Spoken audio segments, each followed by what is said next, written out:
नमस्कार प्यारे विद्यार्थियों।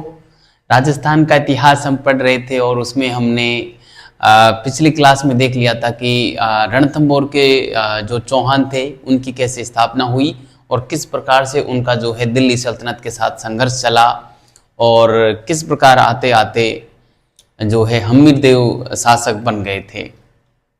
बात थी 1282 की और हम्मीरदेव शासक बन गए थे। यहाँ तक हमने पिछली क्लास में देख लिया था। आज की क्लास में विद्यार्थियों हम देखेंगे कि हम्मीरदेव का किस प्रकार से जो है दिल्ली सल्तनत के शासकों के साथ संघर्ष रहता है और किस प्रकार से वो है उस समस्या में उलझते हैं। ये सारी बात हम देखेंगे, है ना। तो यहाँ पे विद्यार्थियों हम पढ़ लेते हैं हम्मीरदेव को। तो मैं हेडिंग जमा देता हूँ, हम्मीरदेव चौहान व मुस्लिम संघर्ष, है ना। तो ये बात हम यहाँ पे डाल देते हैं विद्यार्थियों। आज का जो टाइटल रहेगा वो रहेगा हम्मीरदेव व मुस्लिम संघर्ष, है ना। हम्मीरदेव व मुस्लिम संघर्ष, ठीक है। तो ये हो जाएगा हमारा आज का टाइटल। विद्यार्थियों, जो विद्यार्थी नहीं जुड़े हैं उनसे मैं कहना चाहूँगा कि वो जो प्रारंभिक क्लासें हैं उनको ज़रूर देखें, क्योंकि उनको देखे बिना ये क्लास बिल्कुल भी समझ में नहीं आएगी। डायरेक्ट आप हम्मीर को पढ़ोगे तो समझ में नहीं आएगी, ठीक है। और कई बार तो क्या होता है ना कि आजकल सवाल जो है वो मेन शासक से ना पूछकर छोटे शासकों से पूछ ली जाती है ना। जैसे कल मैंने आपको पढ़ाया, वाघ भट्ट को पढ़ाया। मुझे लगता है वाघ भट्ट पे सवाल बन सकता है। जैसे मिनाजुद्दीन सिराज ने तबकाते नासिरी में किसे महान शासक कहा है, ये बेहद शानदार सवाल बन सकता है, क्योंकि इसमें वाघ भट्ट की तरफ विद्यार्थी जाएंगे ही नहीं। अधिकांश विद्यार्थी हम्मीर की तरफ या पृथ्वीराज चौहान तृतीय की तरफ या कानड़देव की तरफ जाएंगे। उसके अलावा जाएंगे तो विग्रहराज चतुर्थ है या अजय राज है, उनकी तरफ जा सकते हैं यदि ऑप्शन में वो डाले जाएं तो। वाघ भट्ट की तरफ जा पाना बड़ा मुश्किल काम है, इसलिए अच्छे सवाल बनते हैं छोटे छोटे जो शासक हैं उनसे, है ना। वालहण देव से भी बन सकता है, क्योंकि पहली बार दिल्ली सल्तनत की अधीनता से स्वतंत्र हुआ था वो रणथंभौर शाखा में, इसलिए वहाँ से भी बन सकता है ना। और वीर नारायण से भी बन सकता है, क्योंकि वो इल्तुतमिश से लड़ते हुए वीर गति को प्राप्त हुआ था 1226 के समथिंग की बात है। तो इस प्रकार से सवाल बन सकते हैं ना। तो वो सारी चीज़ हमने देख ली थी। आज हम हम्मीरदेव के बारे में पढ़ेंगे। देखो, मैं आपको बता दूं सबसे पहले कि जो हम्मीरदेव था, हम्मीरदेव के समकालीन दिल्ली सल्तनत में कौन कौन शासक रहे और किस किस का हम्मीर के साथ संघर्ष हुआ। सबसे पहले मैं एक बेसिक सी बात मैं आपको यहाँ पे बता देता हूँ। सॉरी, जब हम्मीरदेव का विद्यार्थियों शासन प्रारंभ हुआ 1282 में, उस समय दिल्ली सल्तनत में गुलाम वंश के शासक बलबन का शासन था, जो कि 1266 में शासक बना था और 1287 तक ये लगभग दिल्ली सल्तनत का शासक रहा, ठीक है। तो 82 में देखो हम्मीर कब शासक बन रहा है। हम्मीर देखो, मैं यहाँ पे एक लाइन लिख देता हूँ, चलो। हम्मीर देव के समय, हम्मीरदेव के समय दिल्ली सल्तनत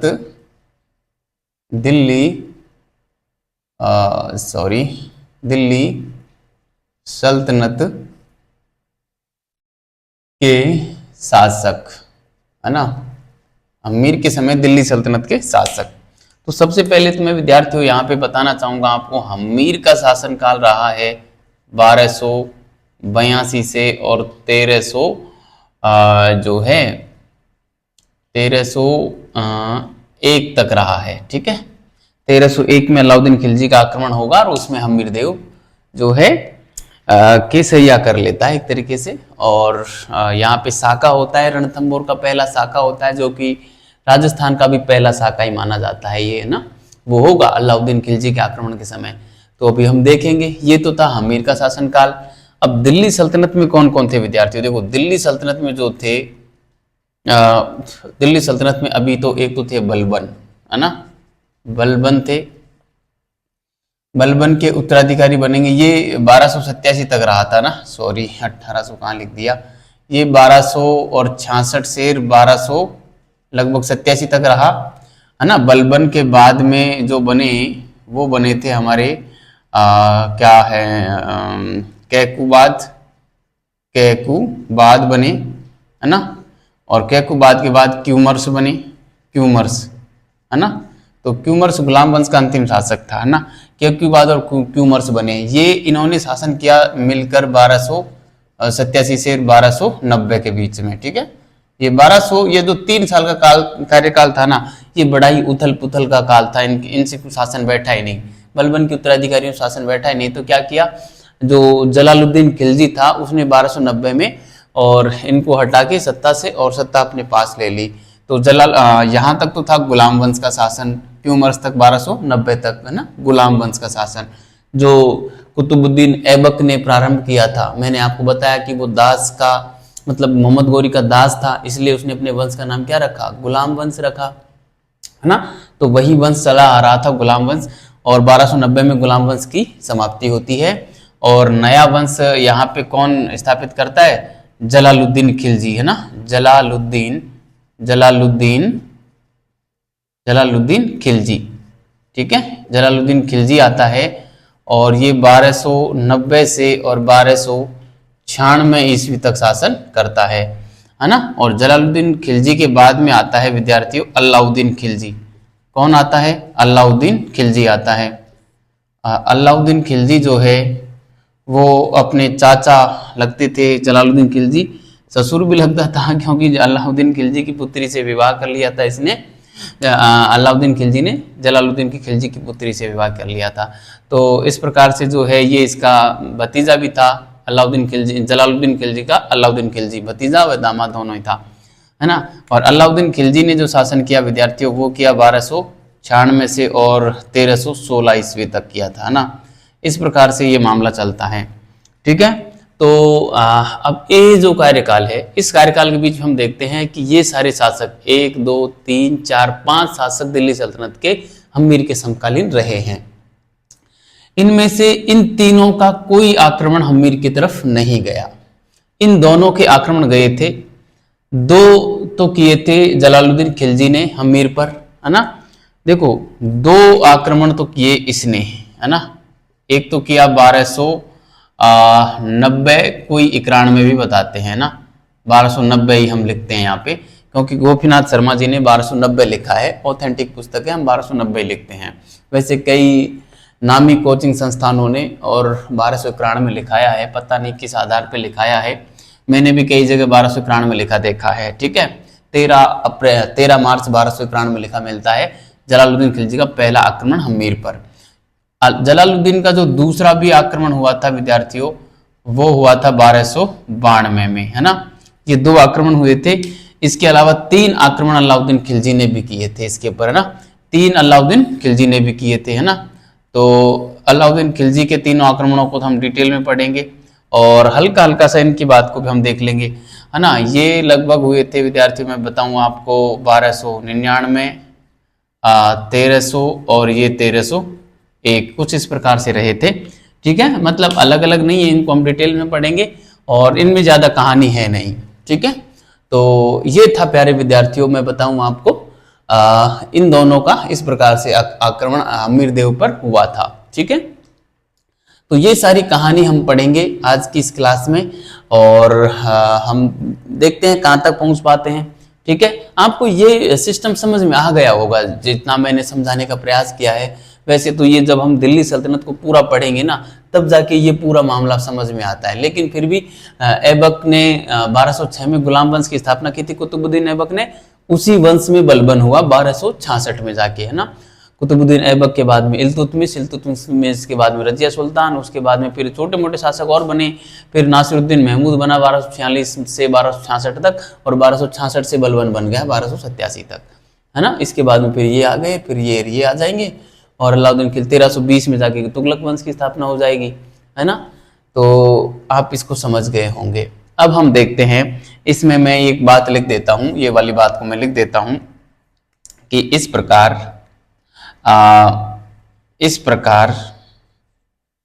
इस प्रकार 1282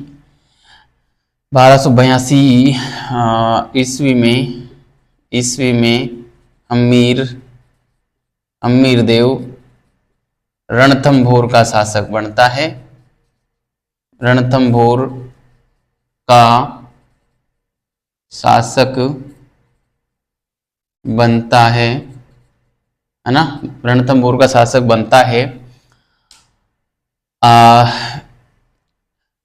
इस समय दिल्ली सल्तनत का शासक इस समय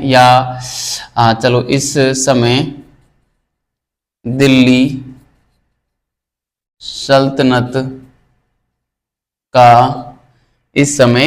सल्तनत का शासक कौन था? बलबन था। इस समय दिल्ली सल्तनत का शासक बलबन था, है ना। लेकिन दिल्ली सल्तनत का शासन बलबन था। उसके बाद उसके बाद ये रहे थे पूरे, है ना। मैं इनको लिखूंगा नहीं यहाँ पे, है ना। अब मैं सीधा लिखूंगा, अमीर का संघर्ष दिल्ली सल्तनत के दो सुल्तानों के साथ हुआ, जलालुद्दीन खिलजी और अलाउद्दीन खिलजी, है ना। अमीर का दो सुल्तानों के साथ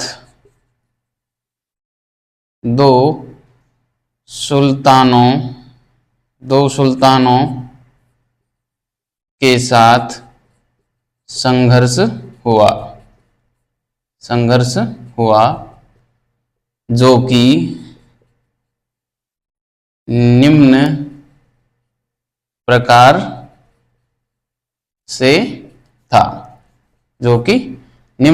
से था, ठीक है। तो इस प्रकार से हमने इसको लिख दिया, जो कि निम्न प्रकार से था। अब हम देखते हैं जलालुद्दीन खिलजी का हमीर देव के साथ जो हुआ विद्यार्थियों, उसमें कुछ यूं कहानी थी कि 1290 में जब पहला आक्रमण अमीर देव के खिलाफ जलालुद्दीन खिलजी ने किया, तो ये एक झाइन का किला था, वो जीत चुके थे। कौन? जलालुद्दीन। देखो झाइन का किला किस प्रकार से था विद्यार्थियों, मैं हल्का सा यहाँ पे आपको समझाने का प्रयास करूं तो आप मान लीजिए कि ये कोई गढ़ है हमारा, रणथंभौर का किला है ना। ये क्या है? रणथंभौर दुर्ग है ना। क्या है? रणथंभौर दुर्ग है, ठीक है। मेरी पेंटिंग बड़ी शानदार है ना। रणथंभौर का ये कोई दुर्ग है, ठीक है। इसके चारों ओर ये कोई किलेबंदी की हुई है ना, इस प्रकार की किलेबंदी की हुई है ना। और इसमें ये एकमात्र द्वार है, इस प्रकार से मान लो, ठीक है। ये किलेबंदी है, इसके अंदर दुर्ग है, ये चारों ओर उसके दीवार की हुई है, और इसका एकमात्र रास्ता ये है, ठीक है। अब इस रास्ते पर यहाँ ये जो कॉर्नर है, यहाँ पे एक दुर्ग हुआ करता था, जिसका नाम था झाइन दुर्ग, है ना। इसका नाम क्या था? झाइन दुर्ग था, ठीक है विद्यार्थियों। ये इसका नाम था झाइन दुर्ग, है ना।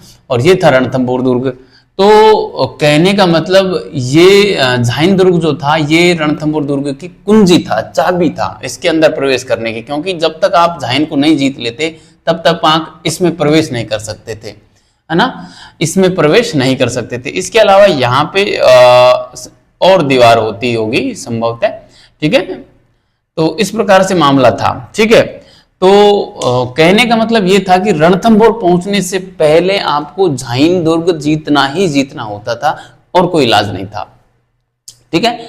तो यहाँ पे जो है, जब जलालुद्दीन खिलजी ने और आक्रमण किया इस रास्ते से, तो वो झाइन को तो जीत लिया, लेकिन आगे बढ़ने से यहाँ पे सेना थी, और वो सेना अमीर देव की जो सेना थी उसका नेतृत्व कर रहा था गुरुदास सैनी नाम का एक अमीर देव का सेनापति था, गुरुदास सैनी, ठीक है।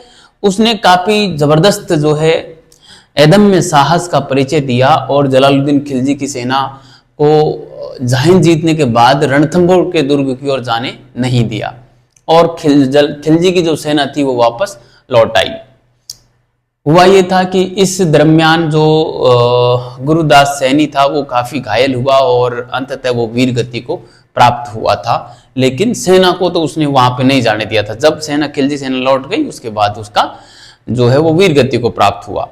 इस प्रकार हम्मीरदेव ने अपना सेनापति खोया, लेकिन रणथंभौर का जो दुर्ग था उसे उसने बचा के रखा। जाहिन दुर्ग उसके हाथ से निकल चुका था। कहते हैं कि 1292 में और फिर जलालुद्दीन खिलजी ने दूसरा अटैक किया, और दूसरे अटैक में उसने काफी प्रयास किए इस रणथंभौर के दुर्ग को जीतने के, लेकिन दूसरे प्रयास में भी जलालुद्दीन बिल्कुल थक गया। काफी दिनों तक घेरा उसका डाले रखा, लेकिन इसे रणथंभौर दुर्ग जीतने में सफलता नहीं मिली। तब जलालुद्दीन खिलजी ने घेरा उठाया रणथंभौर दुर्ग का, और जब वापस आने लगा तो इसने ये कहा कि मैं रणथंभौर के का जो किला है उसका मूल्य एक सच्चे मुसलमान के एक बाल के बराबर भी नहीं समझता। रणथंभौर जैसे 10 किलो का मूल्य, ऐसे कहा इसने, क्या कहा कि रणथंभौर जैसे 10 किलो का मूल्य मैं एक सच्चे मुसलमान के एक बाल के बराबर भी नहीं समझता। मतलब जब दुर्ग को नहीं जीत पाया तब ये बात कही इसने, और कह के चला आया दिल्ली की ओर। ये कहानी थी जलालुद्दीन खिलजी की। ठीक है, उसके बाद की कहानी रहेगी अलाउद्दीन खिलजी की, तो उसको हम जो है बाद में पढ़ेंगे। पहले जलालुद्दीन खिलजी की ये दोनों अभियान थे, उनको हम यहाँ पे पढ़ लेते हैं। ठीक है, थोड़ी सी जगह बच रही है और उतना सा ही मामला हमें लिखना है, तो मैं यहाँ पे एक हल्की सी हेडिंग जमा देता हूं, हम्मीर व जलालुद्दीन खिलजी, है ना, हम्मीर व जलालुद्दीन, हम्मीर व जलालुद्दीन खिलजी। ठीक है, तो इन दोनों का जो मामला है इसमें हम लिखेंगे खिलजी ने जो प्रथम अभियान भेजा इसके विरुद्ध, अलाउद्दीन खिलजी हम्मीर के विरुद्ध, वो 1290 में भेजा, है ना। अब मैं यहाँ पे लिखना सीधा लिख रहा हूँ यहाँ पे, है ना, हम्मीर ने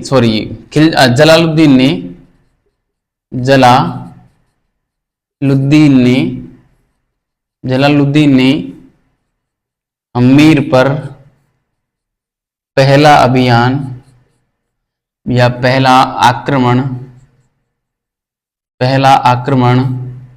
1290, कुछ किताबें 1291 भी लिखती हैं। ठीक है, मैंने दोनों लिख दी, आप 1290 को सही मानना।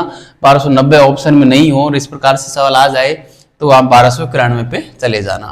पहले तो आप 1290 करना, क्योंकि गोपीनाथ शर्मा जी की पुस्तक को मैं पढ़ रहा हूँ, उसी से पढ़ा रहा हूँ आपको, तो उसमें 1290 ही लिखा हुआ है। ठीक है, लेकिन कुछ किताबें और जो मेरे खुद के हैंड रिटन नोट्स हैं, जहाँ से मैंने कोचिंग ली और जहाँ से मैं पढ़ा, अब तक मैं जो पढ़ता आया वो 1291 में पढ़ता आया, 13 मार्च 1291 में पढ़ता आया। लेकिन चूंकि अब मैं क्या है कि आप लोगों को पढ़ा रहा हूँ, तो मेरी ये जिम्मेदारी बनती है कि मैं पुस्तकों को देखूं और उसमें क्या लिखा है वही बताऊं, ऑथेंटिक ही बताऊं।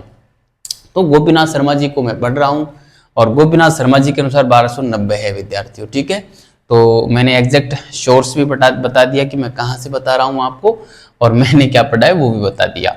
ठीक है, तो जलालुद्दीन खिलजी ने हम्मीर पर पहला आक्रमण 1290 में किया, जिसमें उसने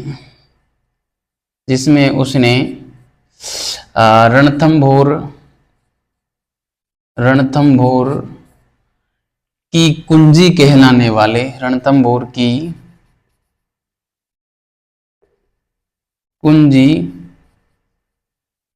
कहलाने वाले जाहिन दुर्ग, जाहिन है ना, जाहिन को इस प्रकार भी लिखते हैं, गोपीनाथ जी ने ये शब्द लिखा है जाहिन, है ना।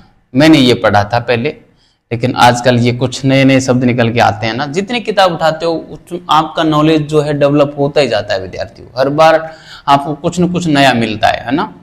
तो जरूर पढ़ना चाहिए पुस्तकों को भी। कुंजी कहलाने वाले जाहिन दुर्ग को जीत लिया, दुर्ग को जीत लिया, मगर रणथंभौर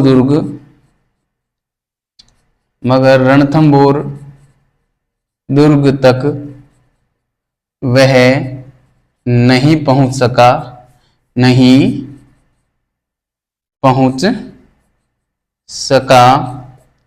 क्योंकि हम्मीर के सेनापति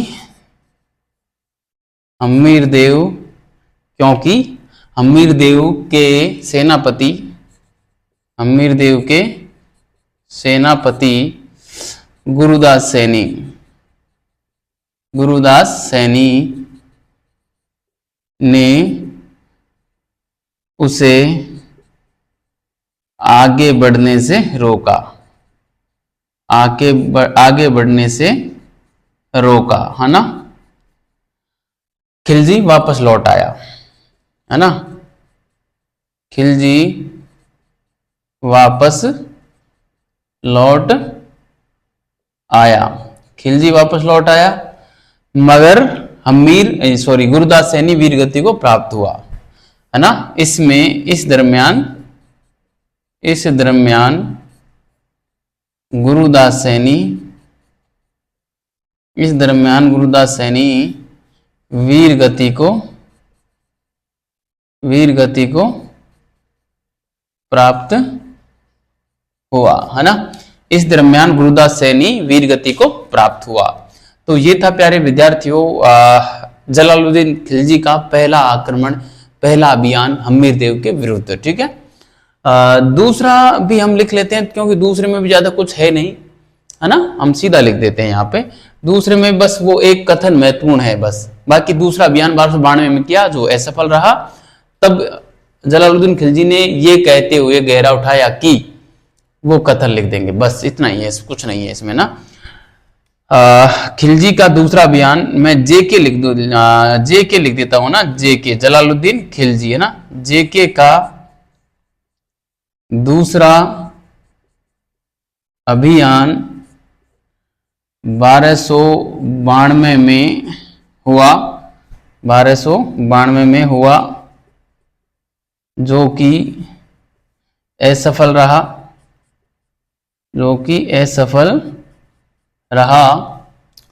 तब जेके ने कहा कि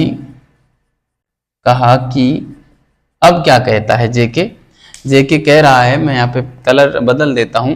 जेके कह रहा है कि मैं रणथंभौर जैसे 10 किलो का मूल्य मैं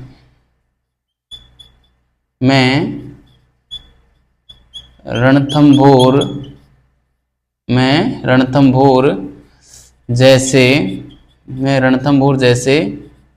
10 किलो का मूल्य, मैं रणथंभौर जैसे 10 किलो का मूल्य मुसलमान के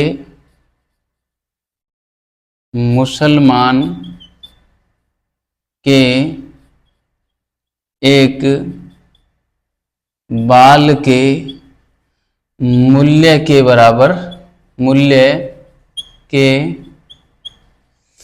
बराबर भी नहीं मानता, नहीं समझता। ठीक है, ये विद्यार्थियों कई बार पूछ लेते हैं, आप इसे अच्छे से ध्यान रखना। ठीक है, किसने कहा था कि मैं रणथंभौर जैसे 10 किलो का मूल्य मुसलमान के एक बाल के मूल्य के बराबर भी नहीं समझता, ये जलालुद्दीन खिलजी ने कहा था। ठीक है, तो इस प्रकार से इसका घेरा उठ जाता है और ये वापस आ जाता है अपने दिल्ली सल्तनत में। और ये हम्मीर देव का जलालुद्दीन खिलजी के साथ संघर्ष था, इतना ही संघर्ष है इसमें। हम्मीर देव ने केवल जो है अपना एक सेनापति खोया, गुरुदास सैनी को खोया। ठीक है, गुरुदास सैनी का सवाल आज तक पूछा नहीं गया, लेकिन पूछा जा सकता है, ध्यान रखना। आप इसका स्क्रीनशॉट ले लें विद्यार्थियों, या इसको आप उतार लें, आपने वैसे उतार लिया होगा। ठीक है, और अब मैं जो है इसको मिटा रहा हूं और हम अब आते हैं हम्मीर देव और जलालुद्दीन खिलजी का संघर्ष। ठीक है, मैं इसको मिटा रहा हूं विद्यार्थियों। ठीक है, तो इसको मैं मिटा देता हूं। ठीक है, तो विद्यार्थियों बड़ा मजा आ रहा होगा आपको इतिहास पढ़ने में, और कैसा लग रहा है हमसे जुड़कर? जितने भी लोग हमसे जुड़े हैं और लगातार क्लासें देख रहे हैं, उनसे आज एक मेरा सवाल है कि क्या महसूस किया आपने पिछली, अभी तक मैं करीब जो है अपनी इस चैनल पे करीब 85 या 86 क्लासें अपलोड कर चुका हूं, जिसमें से 10 या 12 क्लास 15 क्लास जो हैं वो कुछ अपने जो फर्स्ट ग्रेड का पाठ्यक्रम है उससे बाहर किए हैं इतिहास से संबंधित ही, लेकिन जो भी है करीब 70 के समथिंग क्लासें तो आ ही चुकी हैं। तो क्या आपका क्या पर्सपेक्टिव है इस पे, आप मतलब आप क्या आइडिया आप के जहन में आ रहा है कि क्या मैं यहाँ पे 1000 क्लासें ले पाऊंगा, क्या मैं बीच में छोड़ के चला जाऊंगा? तो उस पे आप एक कमेंट जरूर करें, ठीक है? ठीक है विद्यार्थियों, मुझे थोड़ा अच्छा लगता है आपके कमेंट पढ़कर। कम से कम आपसे फीस नहीं मांग रहा आपसे सिर्फ कमेंट ही तो मांग रहा हूं, तो आप वो तो दे ही सकते हैं ना कम से कम। ठीक है, तो अब आइए देखो, अमीर का जलालुद्दीन अलाउद्दीन खिलजी के साथ जो संघर्ष हुआ उसकी जानकारी के स्रोत हम सबसे पहले लिख लेते हैं विद्यार्थियों। ठीक है, मैं सबसे पहले लिखूंगा, यहाँ पे मैं लिखना चाहूंगा कि हमीर देव पर अलाउद्दीन खिलजी के आक्रमण, अलाउद्दीन खिलजी के आक्रमण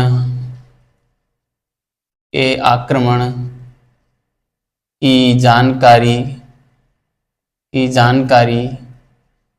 के स्रोत, है ना, की जानकारी के स्रोत। अब देखिए विद्यार्थियों, इसका ये जो हमीरदेव और अलाउद्दीन खिलजी के बीच में जो संघर्ष हुआ उसकी जानकारी के स्रोत हम यहाँ पे लिखेंगे। काफी महत्वपूर्ण स्रोत हैं और यहाँ से सवाल अक्सर पूछे जाते हैं। हाल ही में असिस्टेंट प्रोफेसर का जो एग्जाम हुआ था आरपीएससी वाला, उसमें भी यहाँ से एक सवाल पूछा गया था, बड़ा गजब का सवाल था, अच्छे उसमें जो है गच्चा खा गए थे, है ना। तो देखिए कौन कौन से स्रोत हैं मैं यहाँ पे लिखना चाहूंगा। सबसे पहले एक नाम लिखूंगा मैं, बर्नी का। बर्नी ने एक पुस्तक लिखी थी तारीख ए फिरोज शाही, है ना, तारीख ए फिरोज शाही, है ना, तारीख ए फिरोज शाही। विद्यार्थियों, तारीख ए फिरोज शाही नाम से आपको एक किताब और मिलेगी और वो किताब है शम्स ए सिराज अफीफ की, है ना, वो अफीफ की पुस्तक है, शम्स ए सिराज अफीफ की, है ना। तो अफीफ ने वो पुस्तक लिखी थी तारीख ए फिरोज शाही नाम से, ठीक है, और तारीख ए फिरोज शाही नाम से ही बर्नी ने लिखी, ठीक है। तो आप इस प्रकार कंफ्यूज मत होना। बर्नी की जो पुस्तक है वो 1357 तक का इतिहास लिखती है, क्योंकि 1357 में बर्नी की मृत्यु हो गई थी, और उससे आगे का इतिहास अफीफ ने लिखा उसी नाम से, है ना। ये है मामला। दूसरा हम यहाँ पे लिखें तो हम लिख सकते हैं एक अमीर खुसरो की, अमीर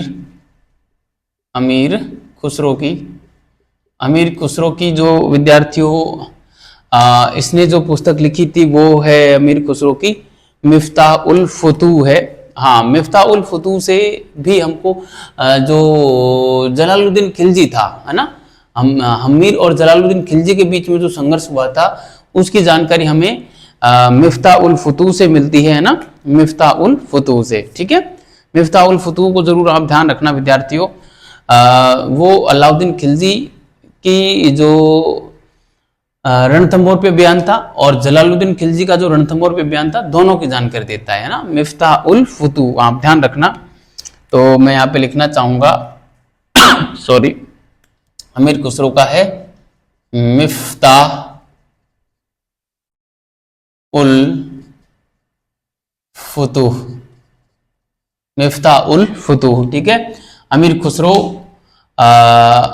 खुसरो की पुस्तक है ये, है ना। इसके अलावा और भी बहुत सारे नाम हमें यहाँ पे देखने को मिलते हैं विद्यार्थियों, जिसमें मैं लिखना चाहूँ तो यहाँ पे जो है हम यहाँ पे जो है राजशेखर का जो है, राजशेखर ने क्या लिखा था, राजशेखर ने लिखा था हमीर रासो, हाँ, राजशेखर का है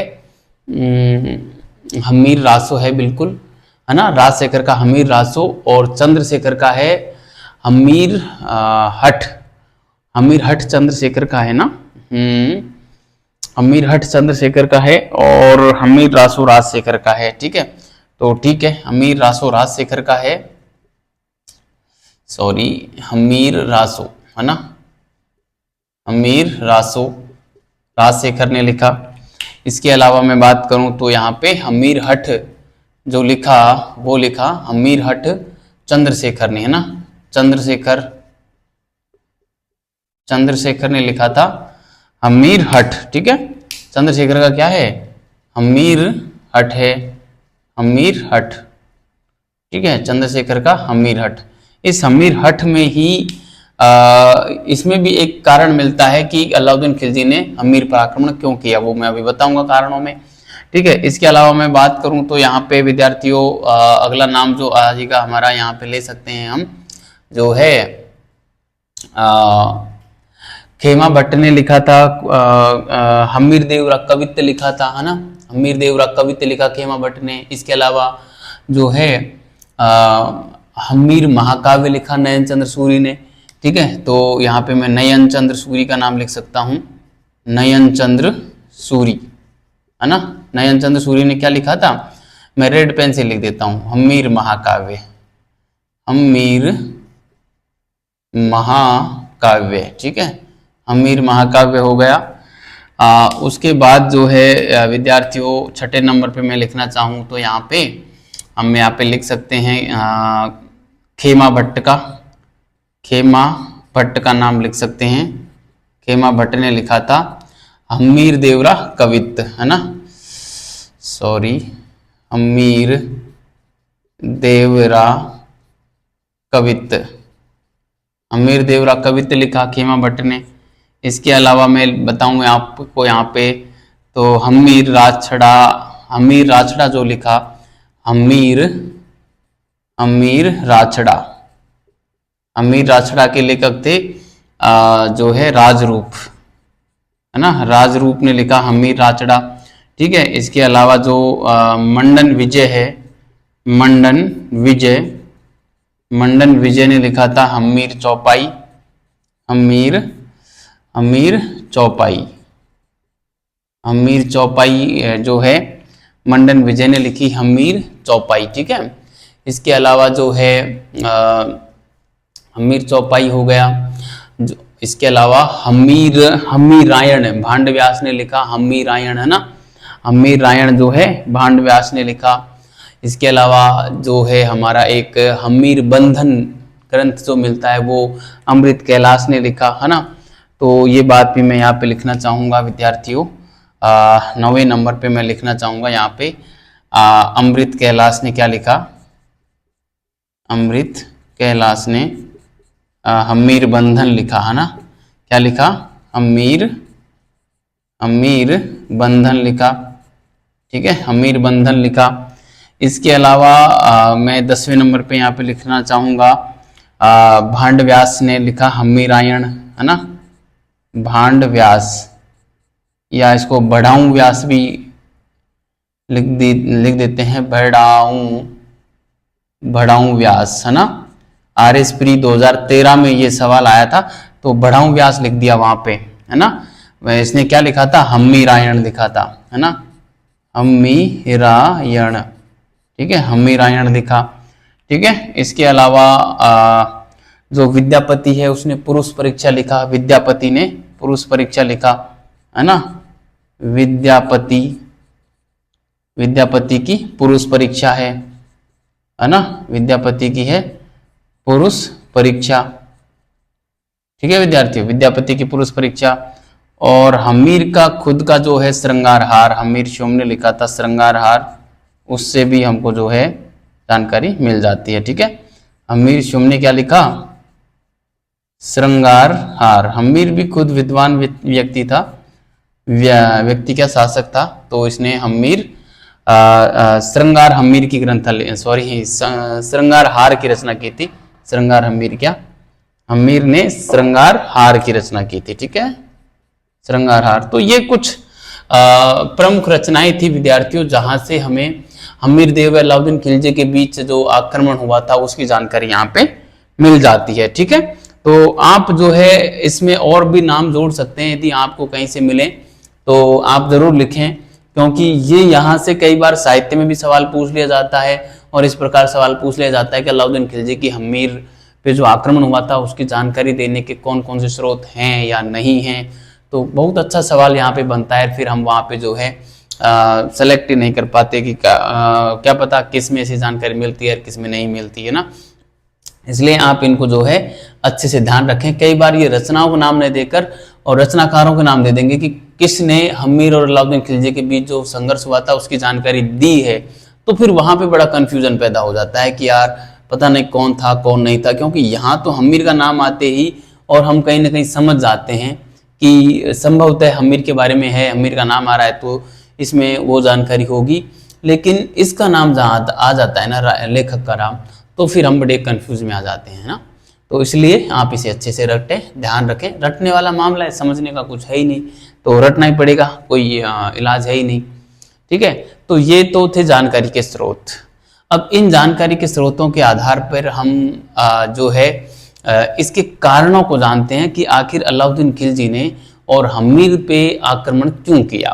ठीक है, तो आप इसके नीचे लिखना, मैं तो यहाँ पे जगह बच रही है तो यहाँ पे हम लिख लेते हैं कि उक्त स्रोतों के आधार पर। इस प्रकार से मैं है जो अपनी लाइन को दे रहा हूं, आप इसके नीचे लिखना, मैं यहाँ पे लिख रहा हूं ना, उक्त स्रोतों के आधार पर, उक्त स्रोतों के अनुसार लिखते हैं, उक्त स्रोतों के अनुसार, उक्त स्रोतों के अनुसार अलाउद्दीन खिलजी ने, अलाउद्दीन खिलजी ने 3 बार, अलाउद्दीन खिलजी ने 3 बार हमीर देव पर आक्रमण किया था, हमीर देव पर आक्रमण किया था, जिसके निम्नलिखित कारण थे, है ना, जिसके निम्नलिखित कारण थे, है ना। अब देखिए विद्यार्थियों, क्या क्या कारण थे हमीर देव के ऊपर आक्रमण जो अलाउद्दीन खिलजी ने किया, 3 बार अभियान किया, उसके क्या क्या कारण थे। सबसे पहला कारण तो मैं बताऊं आपको, रणथंभौर दुर्ग का जो है सामरिक और व्यापारिक,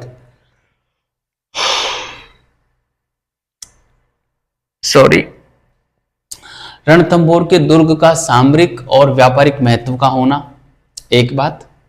दूसरी बात, रणथंभौर के जो शासक थे उन्होंने दिल्ली कर भेजना बंद कर दिया था, क्योंकि आपको पता है रणथंभौर में चौहान वंश की स्थापना ही दिल्ली सल्तनत के अधीन हुई थी। लेकिन इन्होंने कालांतर में क्या किया, अपने को स्वतंत्र कर दिया और जो दिल्ली में कर भेजा जाता था वो बंद कर दिया। तो दूसरा कारण ये भी था। तीसरा कारण, अलाउद्दीन खिलजी की महत्वाकांक्षा थी, वो खुद जो सिकंदर की भांति विश्व विजय करने का सपना देख रहा था, है ना। तो इस वजह से भी वो जो है रणथंभौर को जीतना चाह रहा था। चौथा कारण ये था कि अलाउद्दीन खिलजी ने गुजरात पे आक्रमण किया था करीब 1297-98 समथिंग, है ना, और वहां से जब सेना धन लूटकर, माल लूटकर आ रही थी तो कई नव मुसलमान थे, नव मुसलमान, है ना, यानी कि मंगोल तुर्क से उधर से आए थे, विदेशों से आए थे, यहाँ के उन्होंने इस्लाम धर्म स्वीकार लिया था और वो जो है मंगोलपुरी नामक दिल्ली में एक जगह थी वहाँ पे रहते थे, उनको नव मुसलमान है जो कहा जाता है ना। तो वो जो नव मुसलमान थे वो गुजरात से अलाउद्दीन खिलजी की सेना के साथ लड़ने गए थे और वहाँ से बहुत सारा धन लूट कर ला रहे थे। तो जो लूट का धन था उसको वो आधे धन को लेकर और हमीर देव के पास चले आए।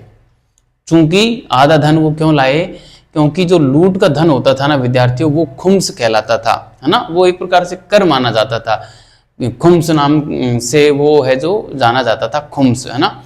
और खुम्स का सैनिकों को 80% मिलता था, खुम्स का, यानी कि जो लूट का माल होता था वो खुम्स कहलाता था और वो खुम्स था वो सैनिकों को 80% मिलता था और 20% शासक को मिलता था, यानी राजकोष में जाता था।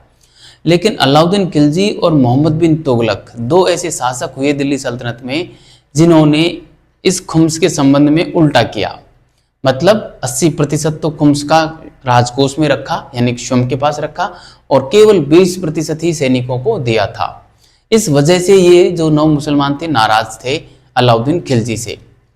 वैसे अलाउद्दीन खिलजी ने जो है सैनिकों को नगद वेतन दिया था, इस वजह से उसने ऐसा किया था क्योंकि जब 80% सैनिक लूट का माल अपने पास रखता था उस जमाने में सैनिकों को कोई स्थायी वेतन नहीं मिलता था, लेकिन अलाउद्दीन खिलजी ने स्थायी वेतन की व्यवस्था की थी, इसलिए उसने क्या किया, इसका उल्टा किया था।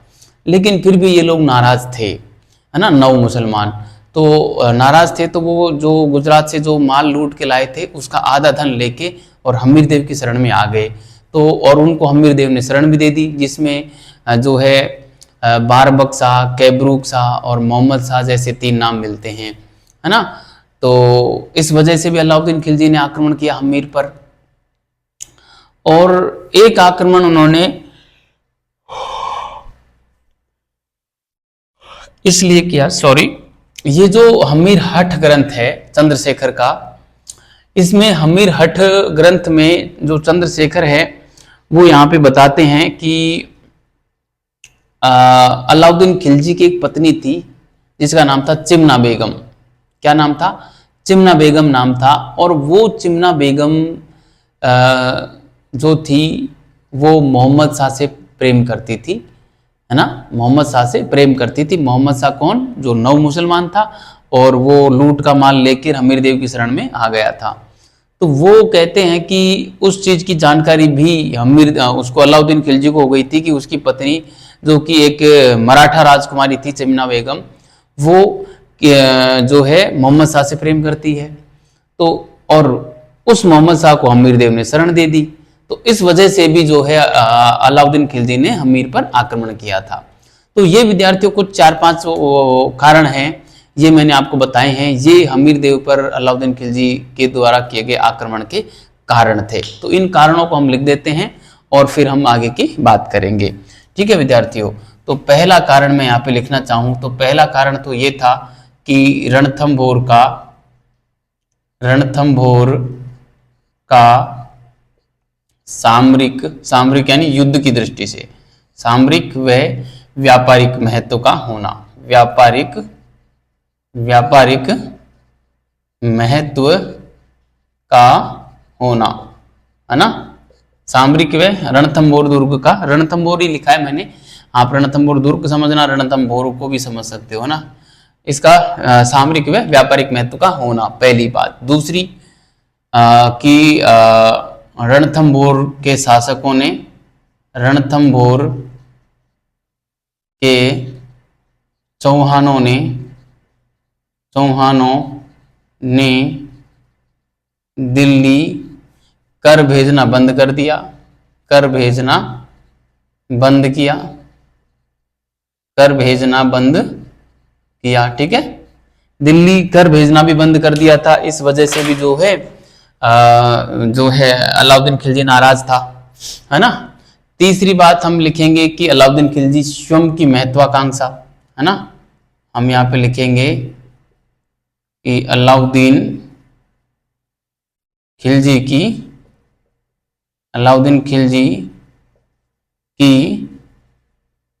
महत्वाकांक्षा, यानी कि दिग्विजय की जो भावना थी, अलाउद्दीन खिलजी सब कुछ को जीत लेना चाहता था और वो कैसे भी किसी भी कंडीशन नहीं चाहता था कि एक इतना मजबूत शक्तिशाली राजा, कहते हैं कि हमीर के बारे में, हमीर ने 17 युद्ध लड़े थे जिसमें 16 युद्धों में उसे विजय प्राप्त हुई थी। ये अंतिम युद्ध था अलाउद्दीन खिलजी के खिलाफ जिसमें वो पराजित हुआ था, है ना।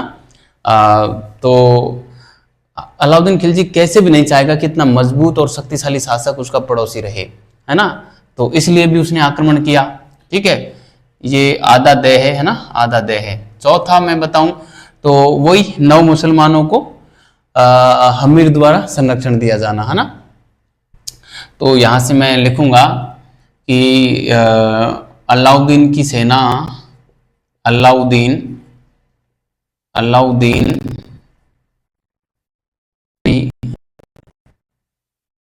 की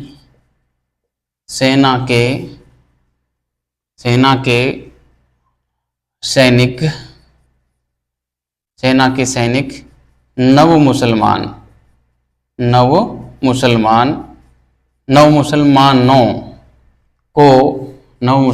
को हम्मीर द्वारा शरण दिया जाना, है ना। तो ये 9 मुसलमान सैनिक कौन कौन थे? देखो 9 मुसलमान पहले तो थे कौन, ये मंगोल से आए हुए तुर्क थे और इन्होंने यहाँ पे आके इस्लाम स्वीकार लिया था ना। इसको मैं उसमें पढ़ाऊंगा, जब सल्तनत काल पढ़ाऊंगा तब जाके इसको डिटेल से बताऊंगा। अभी 9 मुसलमान कौन कौन आए थे उनमें हम 2-3 नाम लिखेंगे यहाँ पे। एक तो था मोहम्मद शाह, इस नाम को आप विशेष रूप से ध्यान रखें, मोहम्मद शाह था, ठीक है, एक नाम। दूसरा नाम था बारबक शाह, ये नाम पूछते हैं, ध्यान रखना, बारबक शाह, है ना। और तीसरा नाम था कैहब्रू, ठीक है। तो ये 3 लोग मुख्य रूप से नाम मिलते हैं, ठीक है। ये 3 लोग जो थे ये अलाउद्दीन खिलजी की सेना में शामिल थे, और जब गुजरात अभियान से सेना लौट रही थी वापस, है ना, तो वो लूट का आधे माल को लेकर, और ये तीनों लोग किसके पास आ गए? हम्मीर देव की शरण में आ गए। इसलिए अलाउद्दीन खिलजी ने हम्मीर पर आक्रमण किया। और ये जो था मोहम्मद शाह, ये अलाउद्दीन खिलजी की पत्नी थी चिमना बेगम, उससे प्रेम करता था, और इस बात की जानकारी अलाउद्दीन खिलजी को चल गई, तो इसलिए भी खिलजी नाराज था, है ना। तो ये बात थी, है ना। तो मैं 5वां पॉइंट भी यहाँ पे लिखना चाहूंगा, 5वां बिंदु भी मैं लिख देता हूं कि अलाउद्दीन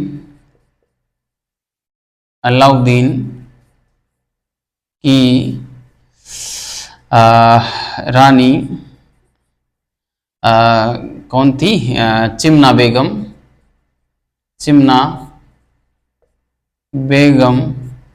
से मोहम्मद शाह द्वारा प्रेम करना, है ना। ये बात किसके अनुसार है? हम्मीर हठ के अनुसार,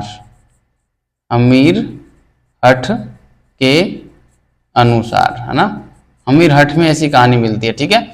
तो ये इन कारणों के चलते और अलाउद्दीन खिलजी ने हम्मीर पर 3 आक्रमण किए थे, ठीक है। तो ये था प्यारे विद्यार्थियों, आज की क्लास को हम यहीं समाप्त करते हैं। आप इसके उतारें, ठीक टाइम हो गया है, ठीक है, आपने इसको उतार लिया होगा, ठीक है। तो अब हम अगली क्लास में ये जो अलाउद्दीन खिलजी के 3 आक्रमण थे उनको प्यारे विद्यार्थियों हम पूरा पढ़ लेंगे, और इसके साथ ही हमारा हम्मीर देव चौहान पूरा हो जाएगा, और हम फिर कानड़ देव चौहान के ऊपर चले जाएंगे जो जालोर के चौहान हैं, ठीक है। तो बहुत बहुत धन्यवाद विद्यार्थियों, और अच्छे रहिए, आप मस्त रहिए। और जो टेस्ट सीरीज जो मैं शुरू करने जा रहा हूँ विद्यार्थियों, जो कल संडे है, कल आपको टेस्ट मिल जाएगा, उस जो व्हाट्सएप ग्रुप है उस पर मिलेगा, आप उसमें जरूर जाएं, जरूर टेस्ट दें। और टेस्ट देने के लिए आपको जो कॉर्नर जो नंबर दिख रहे हैं उस नंबर पे आप मुझे कॉलिंग या व्हाट्सएप कर सकते हैं, या वीडियो के डिस्क्रिप्शन में भी मैं एक व्हाट्सएप ग्रुप का लिंक डालूंगा, उस पर क्लिक करके आप उस व्हाट्सएप ग्रुप से जुड़ सकते हैं, जिसपे आपको पेपर और OMR शीट मिलेगी, ठीक है। ये टेस्ट पूर्ण रूप से फ्री होगा, आपको अच्छा लगे तो फिर अगले टेस्ट में आप जो है शामिल हो सकते हैं, ठीक है। राजस्थान इतिहास का मैं अलग से टेस्ट लूंगा, और राजस्थान इतिहास कोई स्पेशली केवल राजस्थान इतिहास पे भी प्रैक्टिस करना चाहे और भारत का इतिहास नहीं जोड़ना चाहे तो वो भी सुविधा हम रखेंगे, है ना। तो बहुत बहुत धन्यवाद विद्यार्थियों, अच्छे रहिए, मस्त रहिए और पढ़ते रहिए।